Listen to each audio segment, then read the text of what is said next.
Hello and welcome to another episode of the Two Medics podcast. My name is Imran Lasker. I am a consultant radiologist.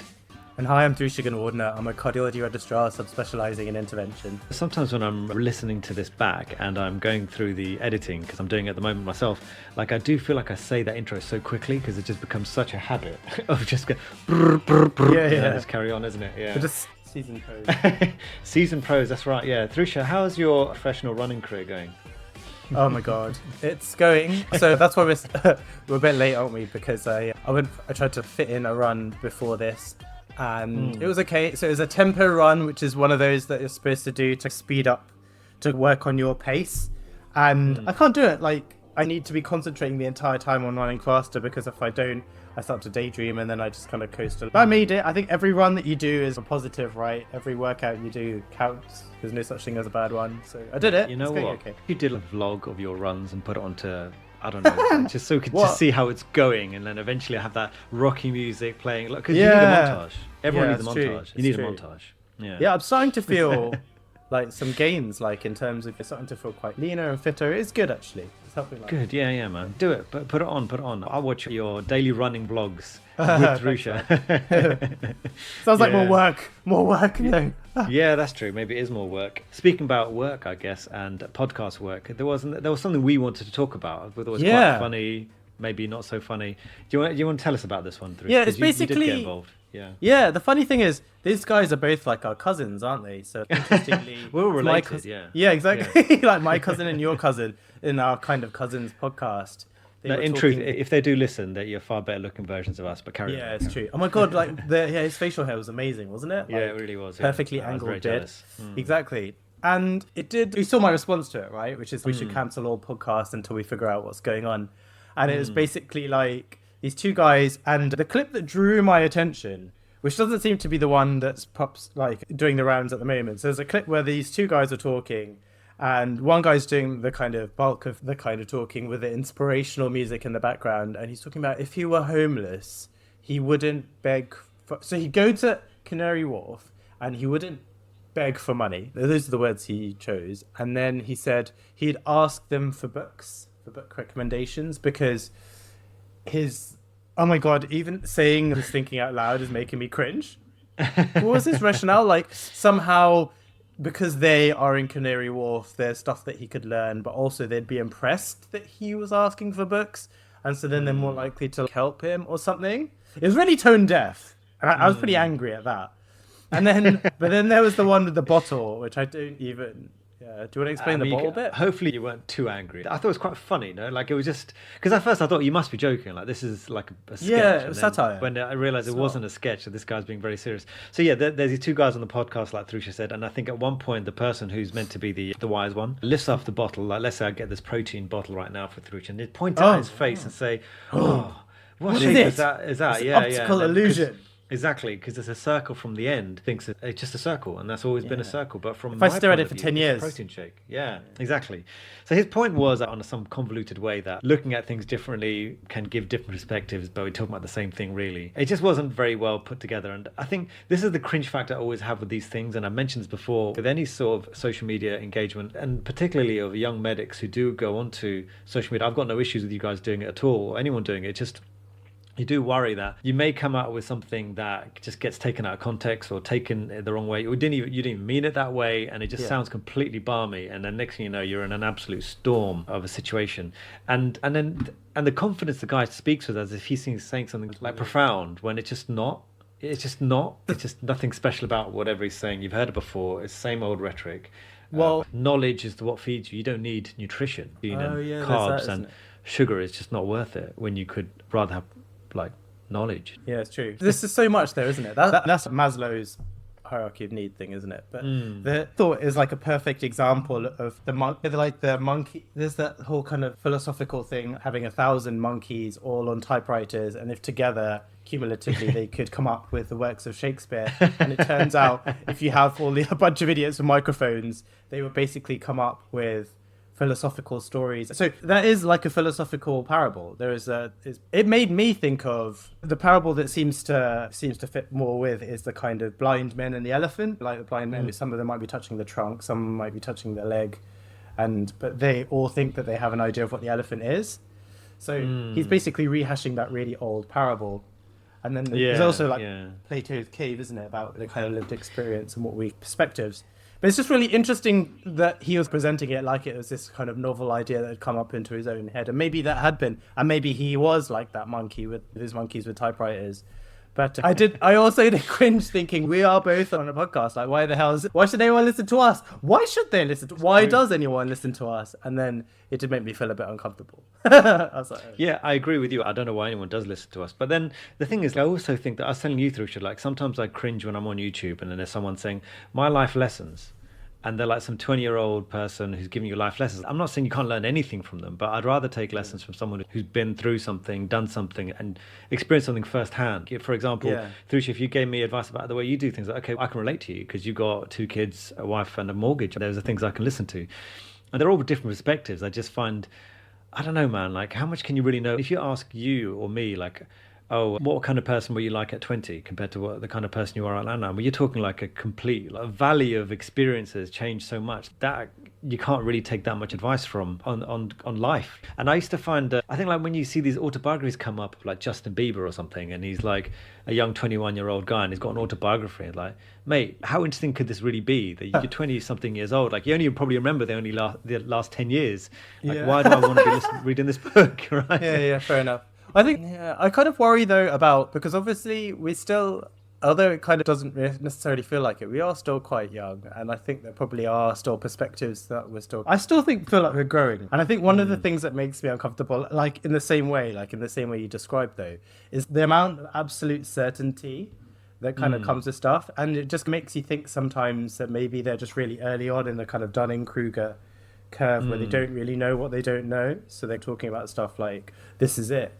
Whereas like there's still, and I guess maybe we could still also be in that situation. Like I don't think we have all the answers. I certainly feel like I'm learning, and so I always feel a bit uncomfortable when people talk about stuff with such certainty and they're like, here's how you should do it. Like I think, I agree. If we were talking about how to manage, I don't know, like going to the gym at our age, then we're gonna have some experience on it.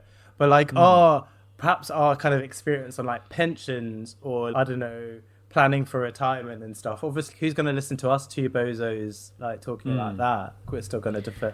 And the only young person's autobiography that I'm actually interested in reading, Greta Thunberg's book. Oh yeah, she's quite young, isn't she? But you're right. I take your point. Like I think they talk with such kind of like certainty that I can't help but feel uncomfortable. And I hope people don't feel like that about us. I hope we're kind of. But the thing about this homeless thing as well, like I just feel as though you're going to say something like that. You've never really been hungry. Like you've never been hungry.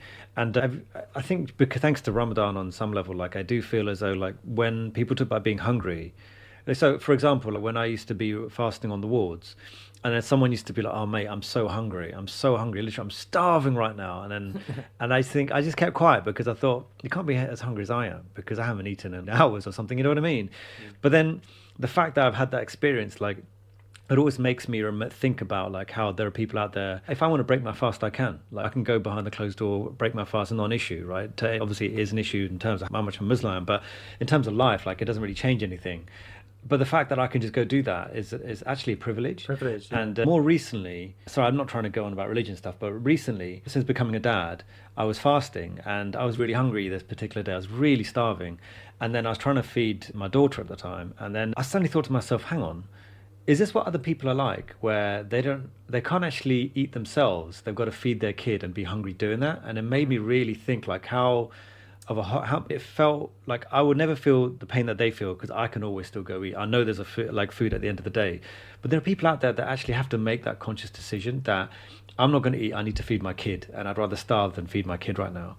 And so when you have that kind of mini experience, you can extrapolate it to the experience of someone who's homeless and how they must feel when they can't eat. So if this kid, I say kid because I clearly am older than this person who's on this podcast, can come out and say something like, "Oh, I wouldn't beg for food, I'd beg for knowledge." So, mate, then you haven't ever really been hungry, have you? Because when you're hungry, you're so hungry, that's all you can think about. Like, a penny comes in, you're thinking, okay, I need a few more pennies to be able to get, I don't know, a 10p packet of crisps. At least there's something. But that's the thing, right? And I don't know whether that's experience. I don't have lived experience of being hungry and poor and all that kind of thing. But just being older and being able to empathize.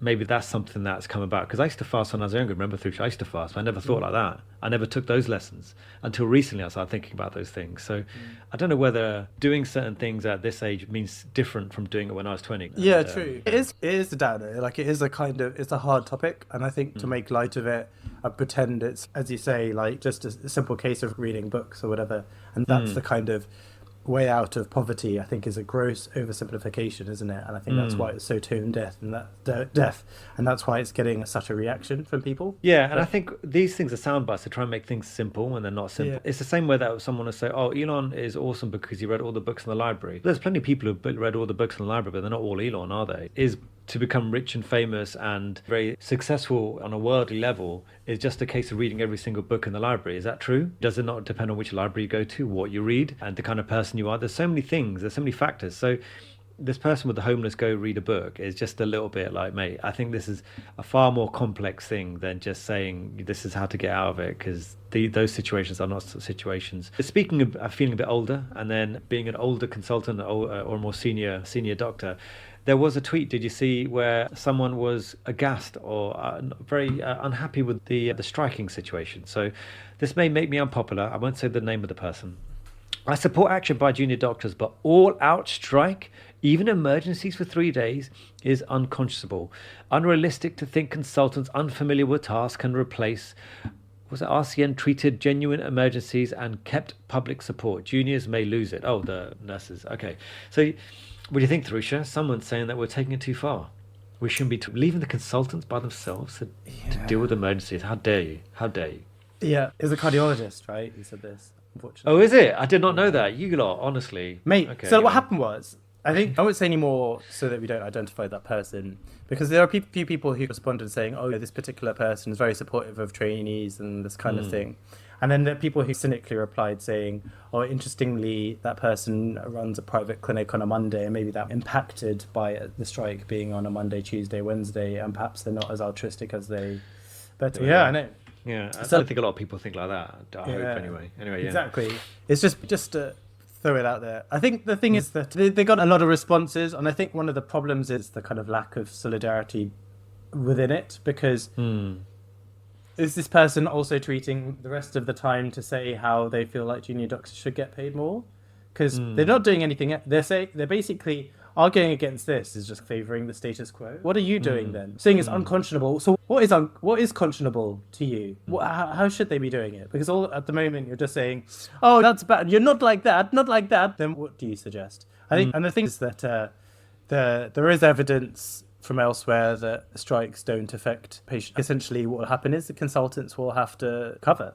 And I think they said unrealistic, unfamiliar with tasks, they put in brackets. You've still got weeks to go, mate, if you want to learn how to do the discharge letter. Or I'm sure you could put a cannula in. Yeah, exactly. Yeah. Like, I'm sure they could do. And it was, I think I copied into our list a fellow cardiologist just to balance it out and to show that we're not all terrible. Andy Thornley, he said, if this is unconscionable, it's on the government, not junior doctors. Government needs 100%. To negotiate in earnest. I suspect we, consultants, will cope. Checks rota. On-call consultant on the strike days. There you go. Thanks, Andy. 100%. And the thing is, like, everyone's going to try and put the blame on the employee, but it's the employer that is doing this. This is on them, not to do with you. I mean, what else are you going to do? And the thing is that people are going to complain. I've said this last week. They're going to say, "Oh no, you get paid enough," and no, it's not enough. Look at the job that you're doing. It can't be enough. If you're struggling and all that kind of thing, then it's not enough. And this is probably one of the most important jobs that are out there, whether you want to admit it or not, whether you hate the health professional or not. If you get sick, you go to the hospital, you need some help, and the people are going to help you regardless of who you are, what you're, and thankfully what status you are in the world. Generally speaking, you're going to be treated by a hopefully very competent junior doctor. So they're worth their weight in gold, man. This is what is not coming across. They'll be like, you lot are spoiled.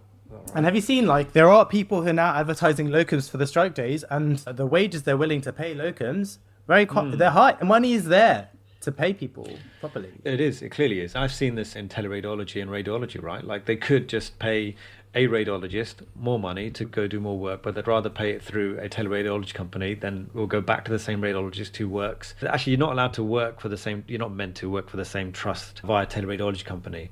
But the fact that we're using the same workforce to cover the the work that apparently can't be done, is that we're not incentivizing the people who are in the workforce correctly enough for the work to get done. So that's a radiology, like, mild, not problem I have, it's just something that I find a bit weird. So I just wanted to ask though, what do you think, is it really the prospect of doing discharge letters and things that they think it finding unconscionable? Like, is that it? Is that what? No, I reckon they're implying, and this is what a lot of them are going to start implying, that there is a genuine danger to the general public if we don't have that many junior doctors. But then the argument could also be that, but what happens when people are on leave, or there's a big conference and you basically the whole load of consultants are not around, or something like this?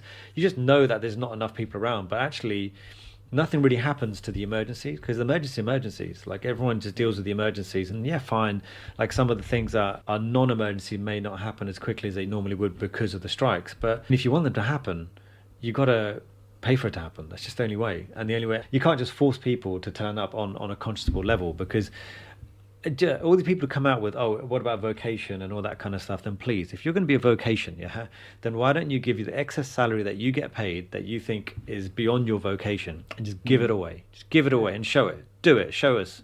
Exactly. Then fair enough. You are a vocation brigade and you deserve that, right? And all the accolades that you can get for that. But no one should be doing this as a charity. Because, sorry, I keep going on about this, but what is a job? Like, if we go back, what is a job? Why do people work? Is to get paid. So if you're not getting paid for the work that you do, then isn't that the primary goal of work? Like, you can add all the other things, oh no, but I enjoy it and all the rest of it. If you know what, if you're doing something and you're enjoying it, but you're not getting paid, then it's a hobby. That's a hobby. You do that stuff for free. But work you do to get paid. That is it. And like Thrush and I said, we're 100% behind, all the junior doctors that are going for it. But then there was something that came up, by the way, Thrush, on pay, but on a completely different field. I've used the word field for a reason. Oh, nice. I've worked on that pun for a week. Wow. So this was a tweet by @TallyMedic, and she said, and she was quote tweeting, so she was quote tweeting a quote that said, so notably how it's always footballers who predominantly come from poor and working class backgrounds whose salaries are scrutinised, and not much wealthier and higher paid people who went to the right schools and have right accents whilst objectively being far less talented. They were quote tweeting someone who's talking about obnoxiously high salaries, and essentially how footballers always use the example of people who are perhaps paid more than they're worth. And then TallyMedic was quote tweeting saying, don't forget the fact that the Premier League is visibly and disproportionately black, and racism absolutely contributes to why footballers are viewed as acceptable targets. I thought it was an interesting one, because it happens a lot actually, doesn't it, like being compared to footballers. And hadn't really thought about it in that way, to be honest, until I saw her tweet. Like, you know what? Maybe, is there anti-blackness in it? And are there better comparisons that could be made? And we were talking about this, weren't we? About who might be better to compare in terms of people who are wealthy and get paid disproportionately high wages, perhaps to talent. Did you? Yeah, but we've talked about this before. Like, unfortunately, the world is not made in the way that you get paid the more talented that you are, isn't it? And something I've recently not discovered, but I was reading something, and then the guy on the thing was saying that the thing is, like, you don't have to be a particularly good businessman to be a successful businessman.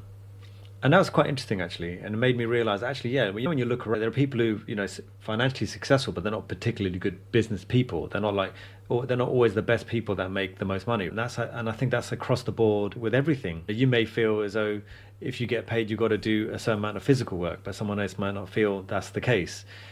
Football is just football, right? And the more eyeballs on it, the more attention it has, the more money it's worth. That's how it works, right? That's how everything works. The other way other things work, if you want to get paid a lot, is to make a small difference to a large number of people, or a big difference to someone that's very wealthy, right? Those are the ways to make money, but that's not got to do with talent, really. It's just about like how you put your efforts and your resources and stuff, right? It clearly is about talent, though, isn't it, in football? I'm talking about life in general, though. So if you start to say to yourself, I'm not happy the footballers getting paid so much, they're going to get paid so much because they're footballers. There's lots of attention on them. They're bringing massive contracts, and there's a lot of it. The entire industry is worth a lot of money. But you could be, which I do know to be true, that you are the greatest cardiologist to ever exist. But you're not going to get the same kind of money a footballer is, because no one's paying for you do your thing and all that kind of stuff. It's just not the same industry. Sure. So getting upset about that is just, I feel a bit weird. But isn't it not that? Isn't it that But where is a sphere? But footballers are used as the example of people who get Oh yeah, paid yeah. extortionate. That is a bit because there's so many other people that get paid more. Why is it always Yeah. football? Why is it not actors, comedians, Yeah. Oh yeah. presenters? Like, why do people not have a problem with that? It's always footballers, and yeah, I can see what you're saying. Is it for are footballers targeted because there's a large proportion of like black people in there, or people who are disproportionately from less wealthy backgrounds? So you know what? I need to just close this thread. You know why? Because underneath is playing on loop that podcast episode that we were talking about, and it's really put me off. It's just the mannerisms as well. Yeah, and it's like, look, just get out of my face, bro. He's speaking Sorry, to you. I can't He's pay speaking attention. to you on some level. Yeah, he isn't he? But yeah, Go on now. there was a tweet that I wanted to bring up, which is I feel like there is a link here, but I don't want to say it out loud because Okay, it might be I'm seen gonna as work it a out. subtweet. So anyway, I'm gonna tell you about some tweets I saw. So there's a tweet from someone who I think is an F2. I observed my first ever forceps delivery last night on ONG. I was overjoyed. Then realised I'm 3 months into a 4 month job and not seen a single forceps. I've been to 2 clinics. I've learned little skills specific to ONG, simply service provision and filling rota gaps. This is alarming. Training within the NHS are not getting time to develop their skills essential for their level. ST1, 2, not confident to perform procedures independently expected of them. I've even met IMT3s unable to do LP because they are glorified FY admin monkeys. Having more med students will not solve the problem. Bottleneck for specialty training only exacerbates the problem. We need enough staff at all levels to cover essential activities to allow time for training. You can't see one, do one, teach one when you're writing DL, that must be discharge letters, all day, or when you don't get any clinic slot in 4 month job when you're supposed to have 8. Wow, they're really taking that character count seriously there. However, this seems to be the compromise we make every day as doctors, so there are enough cover on the floor. Final, the lack of training opportunity means trainees are taking time out of training to build up their skills and portfolio. Should we be doing this if we have a well-structured training pathway that's fit for purpose? What do you think? And then, but I don't know, I just feel like maybe if you could have someone to help you take on some of the jobs that you don't want to do so you can actually get more training, that might be a good... Like an what do you associate? think? Someone to associate? Yeah, something like that. Maybe some sort of role where something... What do you think? Do you What? think... What? Oh my god, that Christian Bale anon account's going to be on you now, mate. You're going to find out where you live. So I thought like it was Gated interesting. community, they can't get in, doesn't matter. Fair enough. Bruce You'll is find out, I mate. don't live in a gated community yet. Yeah, give it time. So I think there's obviously some important points in here. I think like you can't see one, do one, teach one. Like I definitely agree. Like that it's difficult 100%. to learn procedures and stuff. I just like wonder though, like as an F2, I did obs and gynae as an F2, and I can't say that at the time I ever felt that I was going to do obs and gynae. But how would I feel as a patient having an F2? Being actively involved in a forceps delivery of a baby, like knowing how precarious that whole situation is. So is the point there that they needed to be freed to see a lot more forceps deliveries?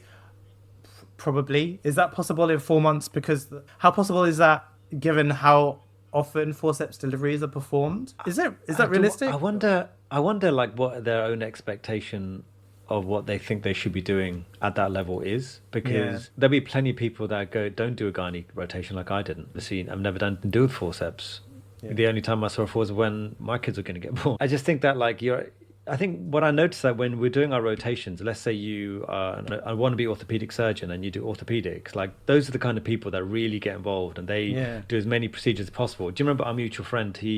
When he was an F2, I was really surprised at how much he was getting involved with. Now he's a consultant, but he was so interested in orthopedics that it was genuinely fun for him. But then when I did urology, they kept telling me to come to theatre. I did not want to. I just kept saying, "Oh, sorry, I got bleeped away. I got other things to do." I just came up with so many excuses.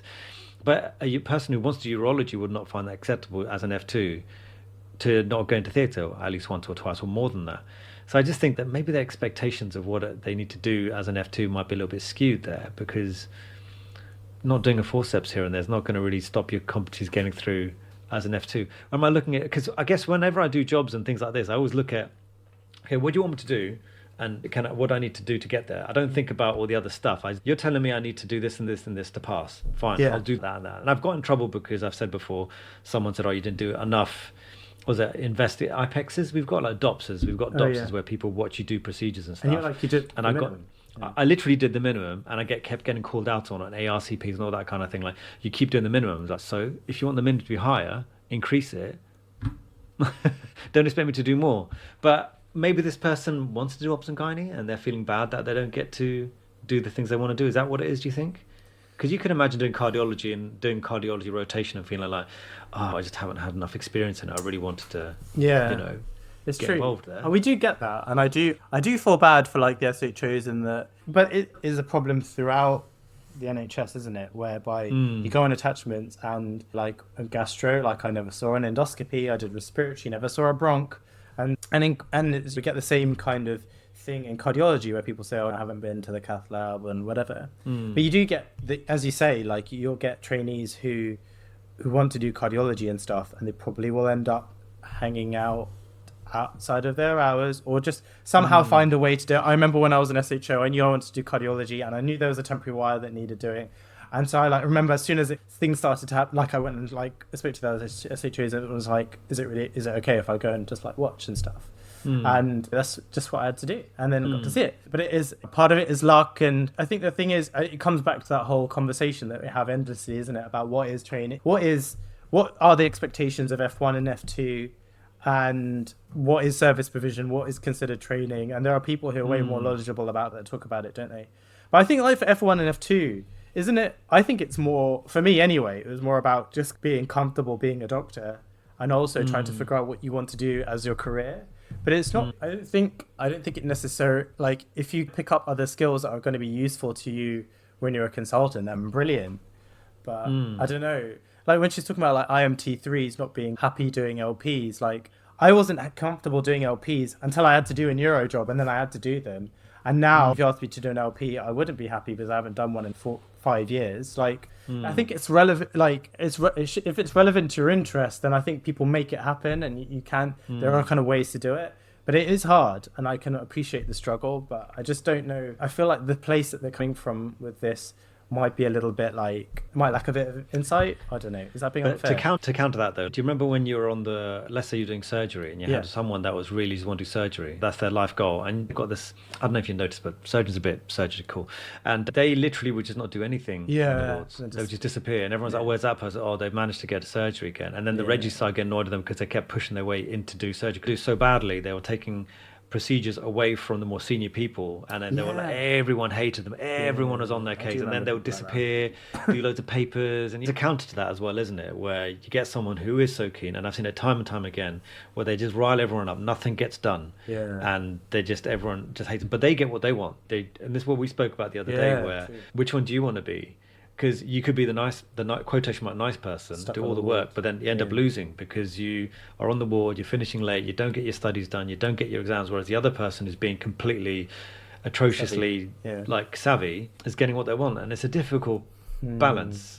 And I don't think I ever got it right. I don't think I ever got that right. I think I was way too much on... Actually, I don't think I would have studied that much anyway. It's terrible. Any excuse to not study is, oh, yeah, you need me to cover that, so I don't have to study. Yeah, I'll do that instead. Let's do it. I think the sentiment that she has, the overarching sentiment is that you need more people. And if you had more people, then it'd be easier to make those decisions, wouldn't it? Because the shortfall wouldn't be what's helped by your colleagues, and there'd be space for you to then do things that you'd consider more educational. You know what? Here's a thought. What happens if you manage to get people that... You know how there are some surgeries that are not that complicated, and you could get non-doctors to do those particular surgeries, and then they could train the junior... Is that... Am I You're just trying to provoke the beast, mate. They're going to be like parodies of our podcast now. Look. You wait. But it's going to be like weird avatars. I'll be like Christian Bale. I've got my bottle out to show you the end. Yeah, I'm just looking at the circular end. Exactly. You only look at the circular end. On the side, I can see surgery written there. So there you go, surgical. So I mean, look, I do think we're talking about having a point system for when you are finishing being an F2, right? And maybe there should be a point system to achieving most things. You like that? So Abby Tutt, who we have mentioned a few times on the podcast, I played the points game in my head. Oh, this is talking about dating. So let's go back to the original tweet. I don't know whether you're blocked from this person through show. I blocked no comment them, if you are. Oh, you block them. Okay. So newest ick on dating apps: match with a doctor unintentionally. I avoid it to say it on their profile. They ask what kind of doctor I am. I tell them. They ask for careers advice in aesthetics.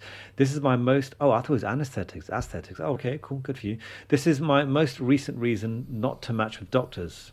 Okay, so it sounds like a lot of people want to learn about aesthetics. Fair enough. Yeah. And then Abita, I thought was quite funny. He said, I play the points game in my head. 5 for scrub picture, -5. -20 pre-pandemic. Negative. Oh, sorry, yeah, -5 for a scrub picture, -20 pre-pandemic, -10 for stethoscope, -20 for stethoscope and scrubs, -30 for scrubs not in a hospital Oh my setting. gosh. Oh wow, yeah, you're going to get shouted down, and -100 for any white coat seen in the UK. Yeah, fair enough. I feel It's like very good. that's It's true. very good, Like, yeah. what would you get you plus points? What would for you? Say if you were looking, what would get you plus points? Let's not go into that. What? Come on. So like, I'm joking. Yeah, wait, as in, if it was another doctor, I didn't even want to go for a doctor. Remember? Yeah, I just went made on the a conscious date- effort for not going to a doctor. yeah, sure. So I feel like if they were a doctor though, but if they had something completely unrelated and zany looking, then I think that's cool. I'm trying to think of an example. Like, Genitalia earrings. yeah, I like that. I was thinking more like Phil Lee's and his hat, like his hat's Oh, like yeah. him in like a Yeah, crazy yeah. hat. Like I think that's quite endearing. Xander, he had a picture of him with his chickens. I think that's quite cute. Oh, Good with yeah, that was- animals, or like a gym one. Oh, you could bond over the gym. Yeah, that's a good one. Yeah. Maybe some deadlifting or something. That would Yeah. be cool. Whereas like pictures of like cartoons or like of like dogs. If they've got a picture of their dog, this is where you and I will be in agreement. If that's their profile picture, they're out. They've got bad vibes. So if it's just their dog, Yeah. you know that if you see that on Twitter, that's like scary. But other ones where they're like enjoying food, I think that's a good one. I think that's probably plus 10 points for me if they. Do you know what I mean? I think I can see what they're getting at because people using like being a doctor as their personality, right?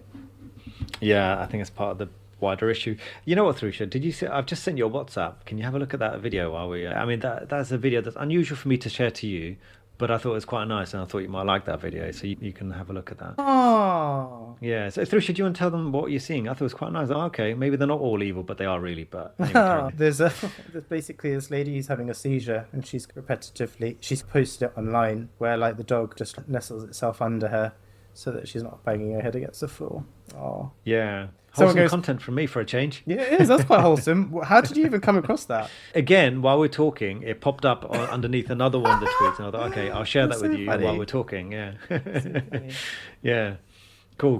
Thrusha, you shoved me in this podcast this week. Where was that? Oh yeah. You know- Oh yeah, yeah, that's because yeah. it's quite funny. So I did the same thing basically where you were tweeting Talking about profile how, pictures. Yeah. Yes. Yeah, go on. So for your ARCP you were hauled up on it. Why don't you tell us what happened actually? As you probably have realised by now, my ARCPs were a horrendous experience every single time, all the way to the final ARCP that I had, which I'll talk about another day.